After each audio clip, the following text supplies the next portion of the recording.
The ocean is our backyard. I've never ever earned a dollar off the land, and a lot of these people around here are exactly the same. That's all they've ever done. My name's Aaron Whittle. I live in Port Lincoln, been a lobster fisherman since I was 14 years old. Spent my entire life on the sea. From here we'll fish to Kangaroo Island, and then we can fish all the way to the West Australian border.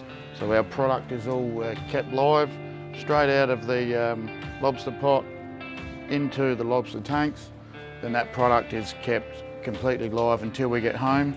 As you can see, we have two beautiful specimen lobster in here. They're probably about 2.5 kilos each.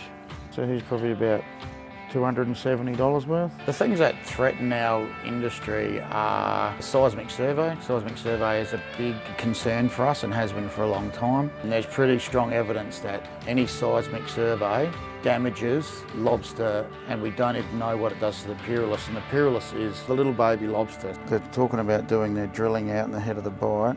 The seismic survey has taken place up and down the zones here.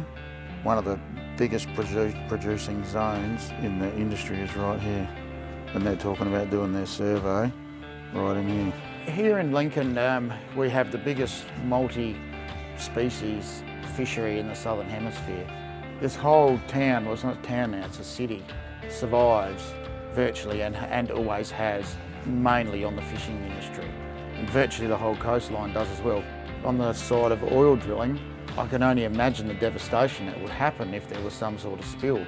We'd be out of business overnight. Not only the lobster industry, it's every industry that's going to suffer. From the mechanic to the tyre repairer, to the people who sell us bait, to the people who weld the boats up, not to mention the tourism business as well. That would devastate these communities. And the problem with our coastline here is so much of our coastline is so inaccessible.